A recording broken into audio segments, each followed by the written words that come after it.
name is Casey Wofford, and I am the confidential advocate with the Relationship Violence and Sexual Assault Prevention Program at UTA. And we are really excited to launch our relational development group. There's a great quote by Esther Perel, which says, "The quality of our lives is determined by the quality of our relationships." And I wholeheartedly agree with this. I think oftentimes when we are going to school, we're going to school for an education, for academics, get good grades.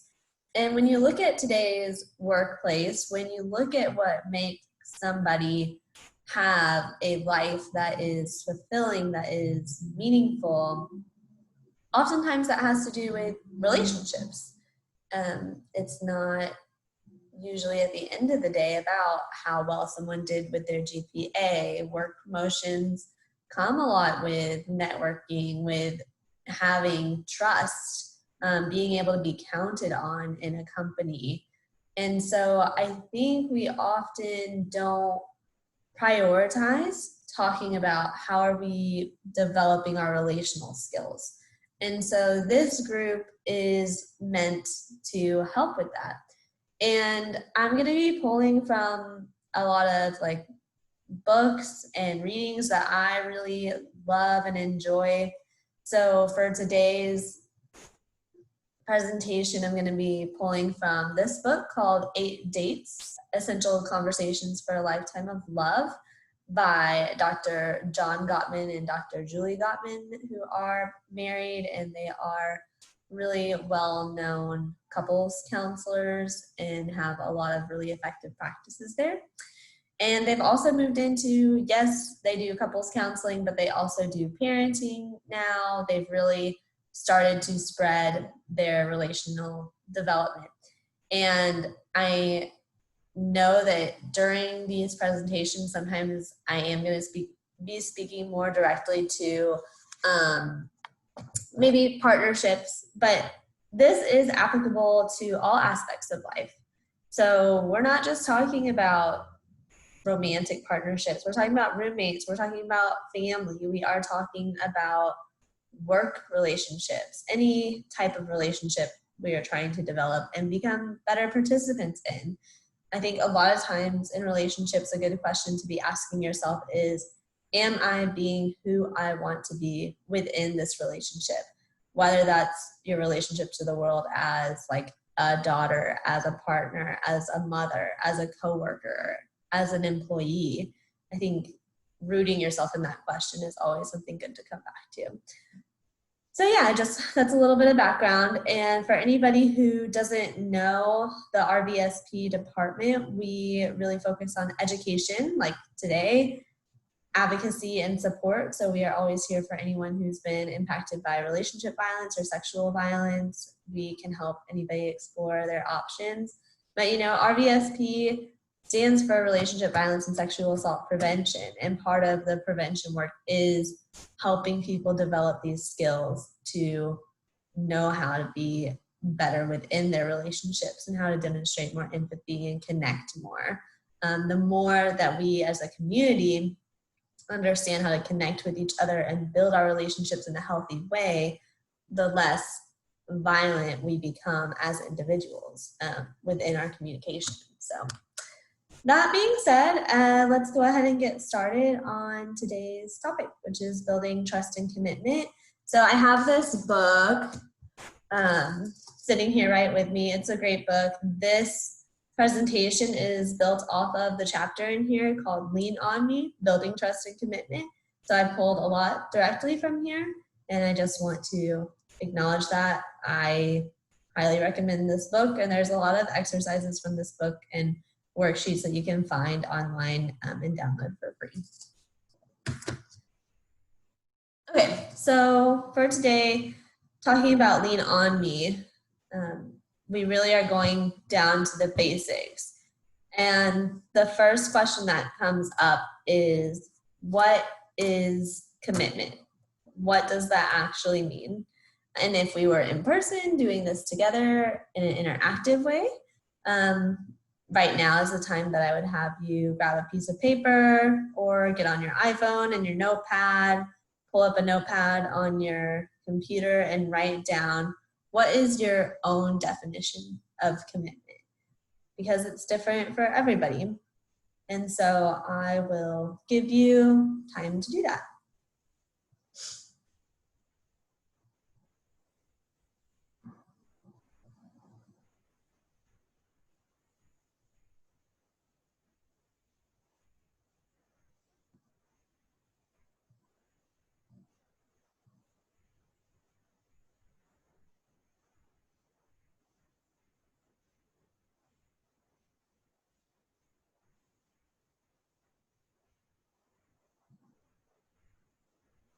Okay.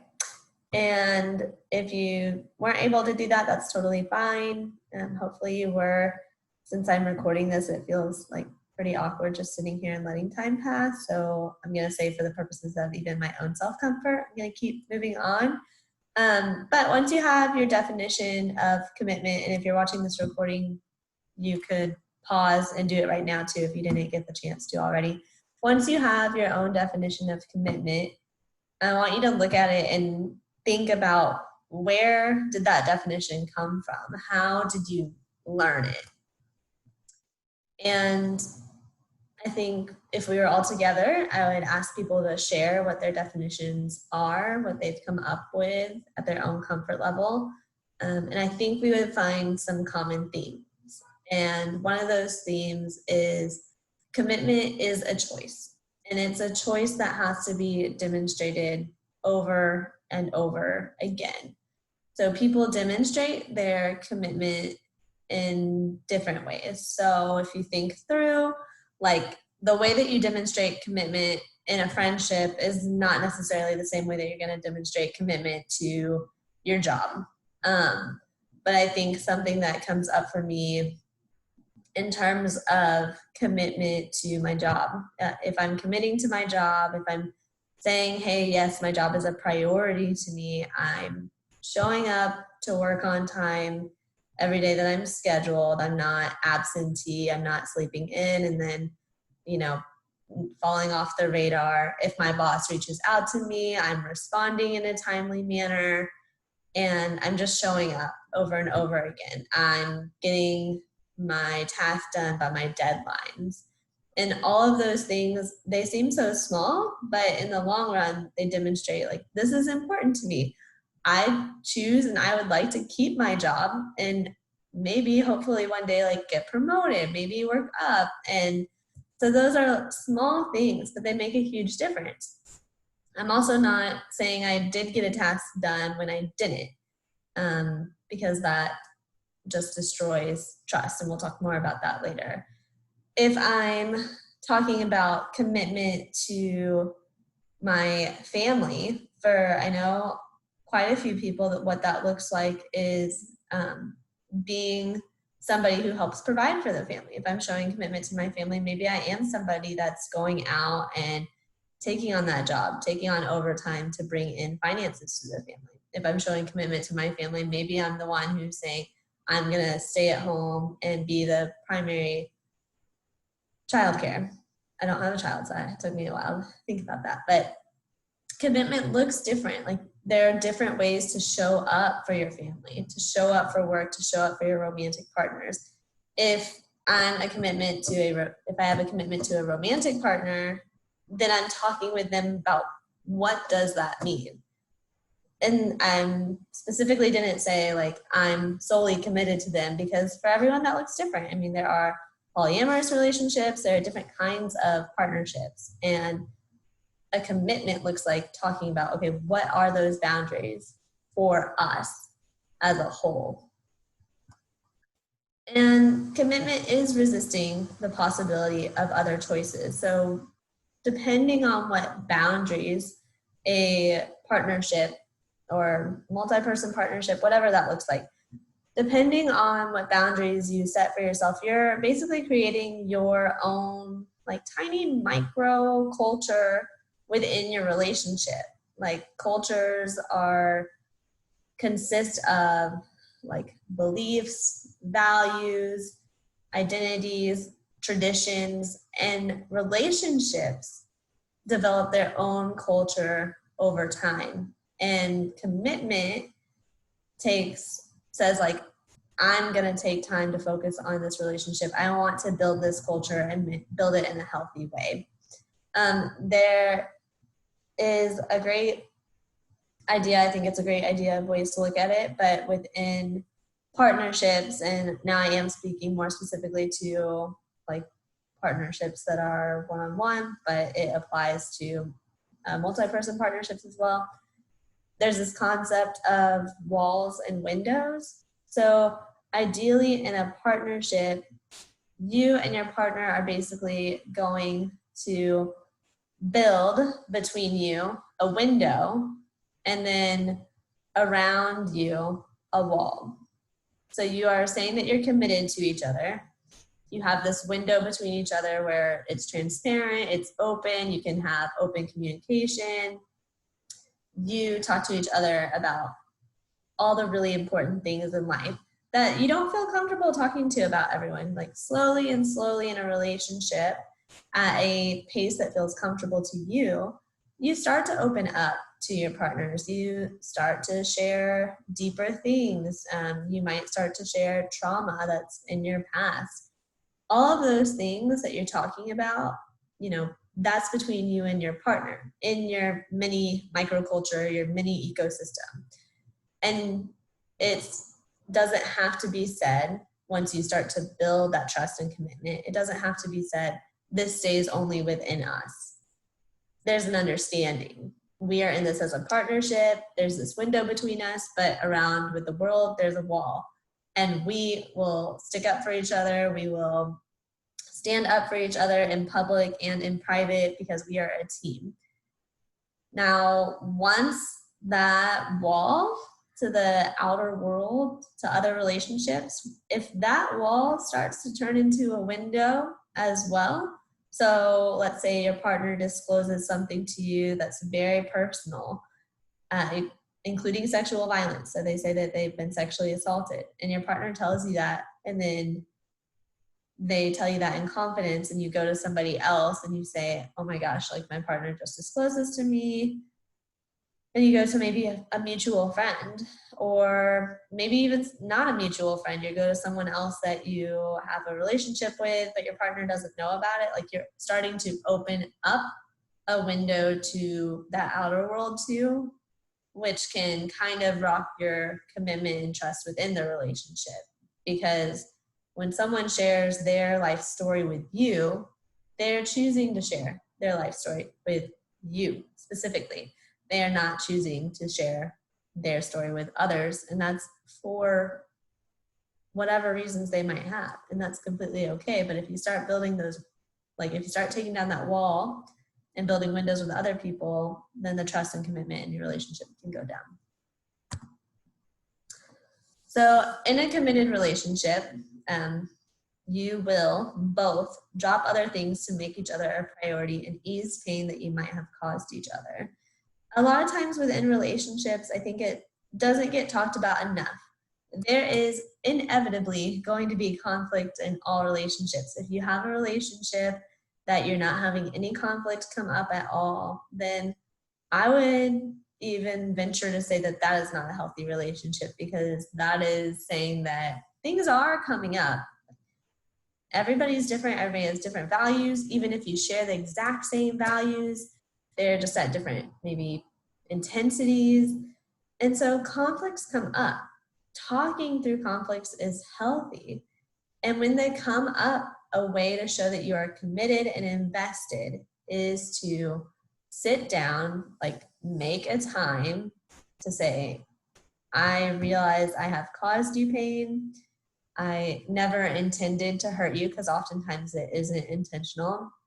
If it is, that's like a whole nother thing, and that's not okay. That's a toxic relationship. But when it's unintentional, there's a time to sit down, talk about it, talk about whatever the event was objectively, like naming actually what happened and saying, this is how it made me feel. And this is what I need from you in the future. And in a committed relationship, people are going to take the time to do that. If they don't care, if the walls to the outside world have become windows, if they have one foot out the door, then in those situations, it's no longer a committed relationship. You are saying, I'm willing to work on this, but I also think that there's better out there for me because I'm now have these windows with other people. So if you have one foot out the door, it's a step in a direction to end a partnership. And I say this, and again, like we're talking about maybe partnerships in this scenario, but this could be work. If in your workplace environment you have a supervisor who you feel like has wronged you in some kind of way, or has taken credit for something that you did, or you have a coworker who keeps putting their work off on you, or has said like a microaggression in the workplace, has said something racist, has said something sexist, something that's made you uncomfortable. When these things go unaddressed and there isn't time taken to talk about that with each other, to make that space, to set up the time, this is how I feel hurt by this. This is what I need to feel supported in this work environment in the future, then people are going to start looking for other jobs. A major reason that people leave their jobs is because of their leadership. And we see it over and over again. And it's for exactly this reason. They haven't made time. They haven't made each other a priority to address it. Instead, they say, you know what? This is not a good work environment for me. This isn't a good fit for me. And people just start looking for other jobs. They have one foot out the door. And so commitment comes up in so many different aspects of our lives. Okay, so kind of shifting from commitment to trust, which these things are definitely very highly correlated, obviously. That's why they're in the same chapter in this book. What is trust? So this is where, if we were doing this interactively, I would be giving you time to actually, again, get a piece of paper, write it down yourself, write down your own definition. So if you would like to do that at this time, I invite you to pause the recording. I'm not going to sit here awkwardly for a minute and just wait in silence by myself. So pause if you want to do that. I would highly recommend it if you are just watching this recording, so that you can be critically thinking about this yourself. These presentations and this relational development group isn't meant to give you answers, isn't meant to define trust for you. The purpose is for you to think through, what does it mean to you? Because everybody defines things differently, because everybody has different life experiences and different people that they've received messages about commitment and trust from. And so after you write down your definition of trust, again, if we were together, I would have some people share what that definition was. And then I would want people to go a step further and say, okay, now you have created your definition of trust. How do people build trust with you? How does that develop over time? Again, pause it if you want to think about it. I will say that a metaphor that I always really like, that I first heard from Brene Brown, is the concept and the idea of trust being basically like a jar of marbles. And each time somebody does an action that earns more of your trust, it's something that grows over time, a marble goes into the jar. And so slowly over time, you like start to fill the jar. All these marbles are going up.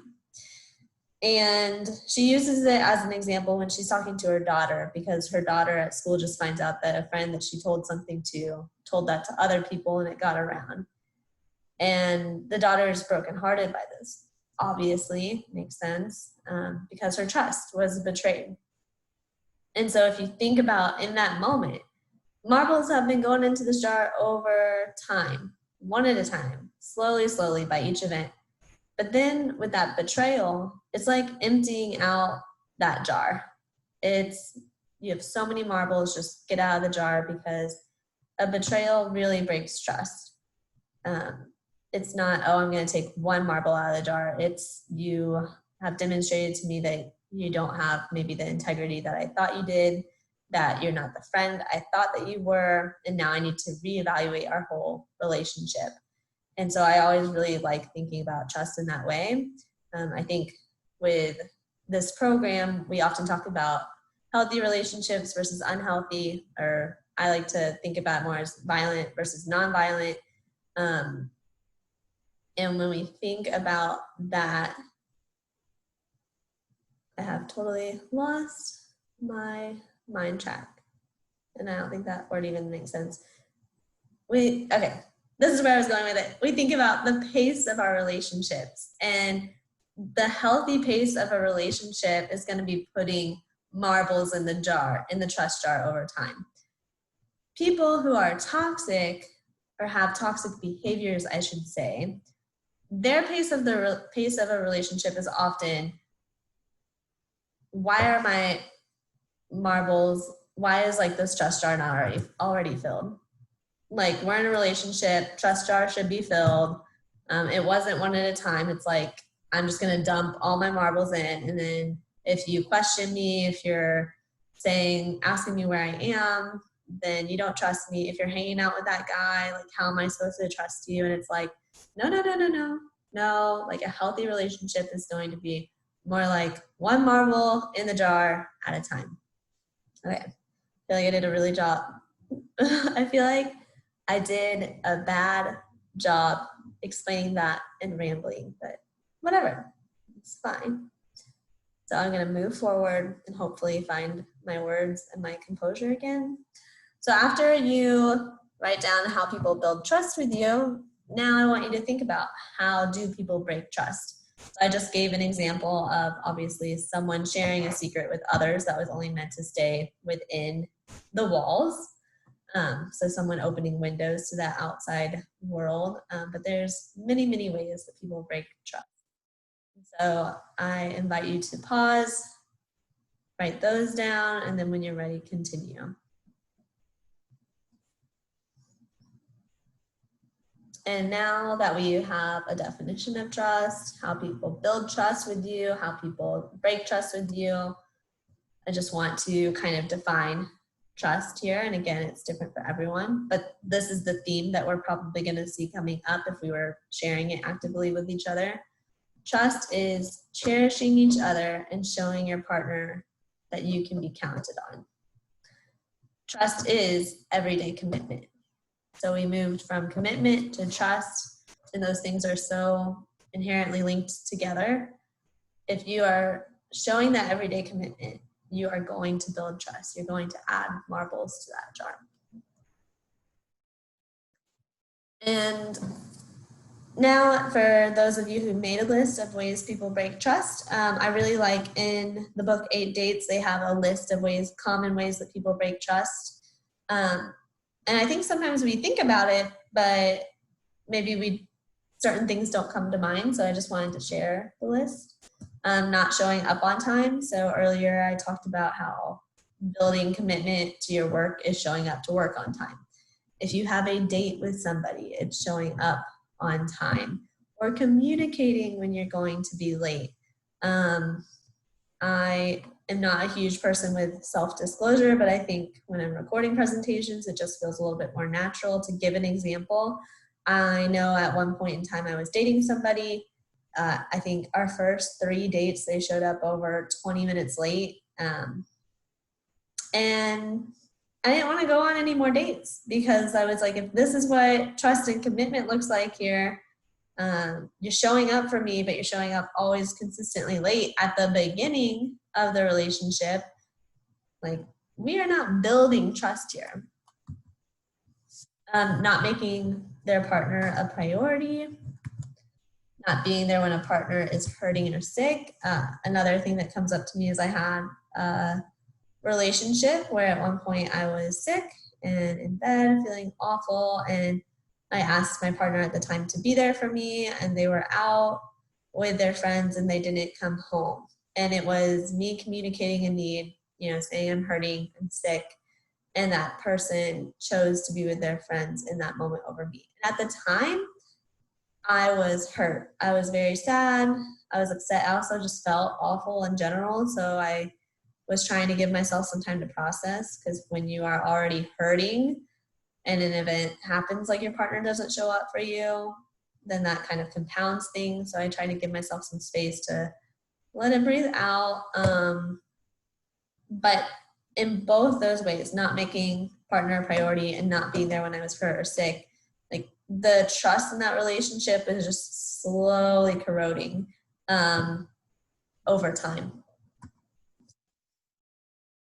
Having kind of a me versus we mentality. So if somebody is just looking out for numero uno and not saying, okay, what is best for us collectively? That could be with finances. So someone decides to make a purchase that might be considered frivolous or wasn't in the budget that y'all talked about together. If it's a serious partnership, that can feel very much like, okay, you made this decision for yourself. We didn't talk about it. How am I supposed to trust that this isn't going to happen again? Keep promises. If someone says, I will never do this again, and then they do it again, like, why? I don't understand. Never make a promise that you can't keep. So in my life, I will share that I basically don't make promises, because you never know what's going to come up in life. Things change. You never know when an emergency is coming up. I mean, even if it's like, I promise to make time for you next week on Friday at 5 p.m. Like, we're going to go on a date. I promise I'm going to make this up to you that we're going to go on a date. Well, the fact that making it up to you is already coming up, like you've already broken something. Something has already come up at some point in time before. So just don't promise it. Say, I'm going to do everything that I can to make sure that this happens next week.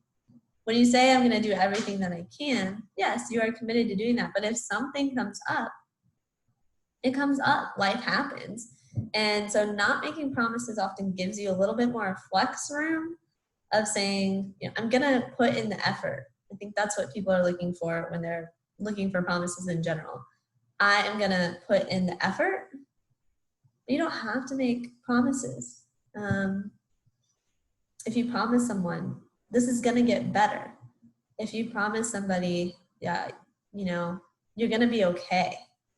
I think those can be dangerous in and of themselves, because, you know, especially if someone's experienced, like in our line of work, if someone has experienced something traumatic, and you say, I promise it's going to be okay. What does that even mean? What is okay? And that can be really infuriating for people to hear. So as a heads up and a side note, if someone discloses sexual violence to you or any other forms of violence, and you say, I promise it's going to be okay, a lot of times your intentions are really good. You're trying to provide hope. You don't have to promise that. You don't know if it's going to be okay. And you don't know what okay means to the other person sometimes. Maybe you think you do. Maybe you do. Let's just assume that you do. But you can't promise that it is going to get there, because you just don't know. Keeping secrets obviously breaks trust. If you are in a monogamous relationship and have met a new individual at work that you think is really attractive, and then you're building an emotional bond with, and it's like a really great work relationship. If you're talking about that within your partnership and you're saying like, yeah, there's this new person at work, I really enjoy them. Even if you're talking about like, yeah, they are attractive. Like when you're acknowledging that, that's a lot healthier within a relationship. It still builds trust because you're keeping that conversation open. But if you are not talking about it, then you're opening up that window to the outside world, to that other person, versus keeping that wall within your partnership and keeping the window between you two open. Lying obviously breaks trust. You say you're one place and you find out later you're another. If you say you did something and you didn't, all of those things are going to break trust. Humiliating or putting down partner in public or private. I think, you know, a lot of times when we witness other relationships in public and we see how people communicate with each other, there's that common idea, like if this is how they treat each other in public, how did they treat each other in private? I know previously in a partnership, I was guilty of saying something negative about something that my partner did to friends in public in front of my partner at the time. And I really hurt my partner, and that broke trust between us. The fact that they heard me say that to my friends, that really hurt them, and that makes complete sense that it would. And we did have to sit down and talk about it, and I felt guilt, and guilt often like moves you forward into not doing that again, and I haven't done it again. But yeah, if I'm willing to put down my partner in public, then that means that I'm willing to put them down in my relationship in general. And if I'm attacking my partner's character, if I'm calling them a name, if I'm saying something about them that's negative, about who they are as an individual, not a behavior, yes, that's going to break trust, and that's probably going to be a relationship that's not going to work out unless you work to repair it. Relationships can work out always. You just have to. Committing an act of emotional or physical infidelity. Obviously, if you have an affair, whether it's emotional, whether it's physical, basically just if it crosses the line of a boundary that you and your partner have set in place, then that's infidelity, and that's going to be a lot to recover from. It's possible to recover from it. It's possible to say, like some people are like, oh, well then just leave. Well, for everybody it's different. And whether someone wants to work through it or not is completely their choice, and only they know what is best for them. And being physically violent, if your partner is willing to lay a hand on you, if they're willing to put their hand around your neck, if they're willing to pull your hair, push you, shove you, anything physical that makes you uncomfortable, then of course trust is broken. And so in a nutshell, commitment and trust are about these important questions. What people are wondering is, do you value me? Do you cherish me? Am I important to you? Am I a priority for you? Will you take me for granted? Will you not appreciate me? Are you always looking for someone out there better than me? When I do something wrong, do you think, oh, if only I had a partner who was more attractive, if only I had a partner who was funnier, if only I had a partner who was more spontaneous? Are those questions coming up for you? And will you care when I'm upset? And will you make the time to sit down and talk to me about whatever's concerning me? And those are the questions that are at the root of trust and commitment. And so cherishing somebody, a lot of times it doesn't always look like these big grand gestures. It doesn't have to be this like, oh, I've done this for you. I rented a hotel room. Yeah, I rented a hotel room for you. I put rose petals everywhere. I put a big heart on the bed. It doesn't even have to be at work. Like I scheduled time for us to take the day off and spend together. It doesn't have to be like these big grand ideas. Cherishing someone and showing someone that they're a priority to you often just comes back to doing small things often for them, telling them that you appreciate them, getting them a small little gift. I know we did a Taco Tuesday in the fall semester about love languages, like learning what makes somebody feel appreciated and then doing that for them, speaking their love language. You nurture gratitude within a relationship. I know not only within my friendships, but within my partnership, within my work relationships, within my family relationships, I think it's really important not only to tell somebody that you appreciate them often and show that in small little ways, but I think it's important to let them know why. Like when I'm home and mom washes the dishes, it's like, Mom, thank you so much for taking the time to wash the dishes. I realize that you're doing that to give us all time to like hang out, watch TV.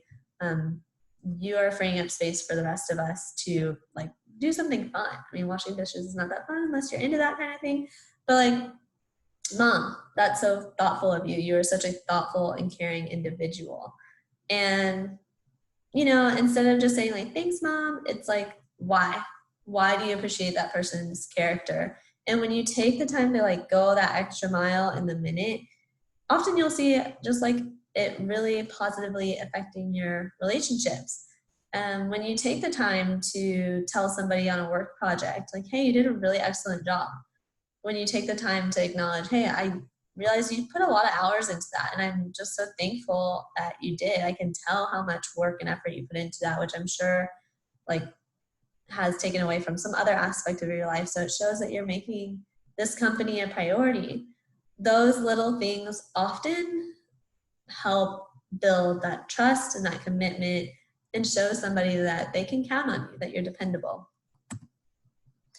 And so in a nutshell, trust and commitment are essential for relationships, whatever relationship that is, not just partnerships.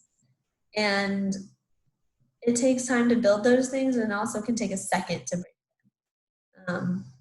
When you realize a relationship, whatever it might be, if you realize the marbles in your trust jar are falling out, you either have to figure out how are we going to work together to get marbles back in that trust jar, or do I have my foot out the door? Am I no longer committed to this job, to this relationship, to this friendship, whatever it might be?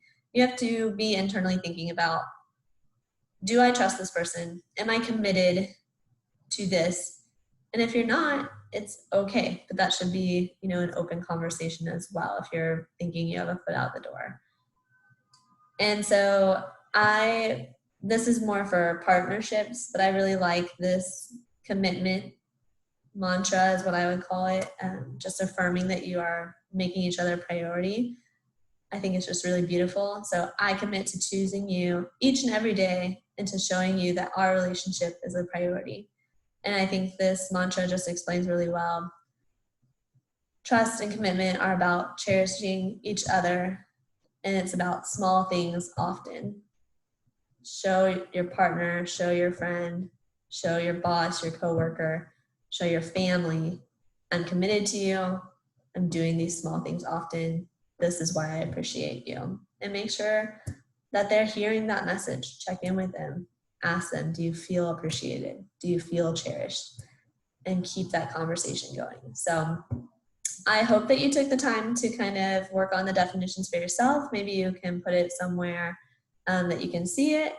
And I hope that this was helpful for you. Again, totally shameless plug. I recommend this book. I'll be pulling from it for future relational development groups. And if there's any topics that you want to talk about in particular, please don't hesitate to let us know. You can email me. I should have put my contact information in the slide, but my email is casey.wofford, WOFFORD, @uta.edu. Or you can call me at 817-272-0260. 817-272-0260. So if y'all ever need anything, definitely just let us know. Thank you for watching.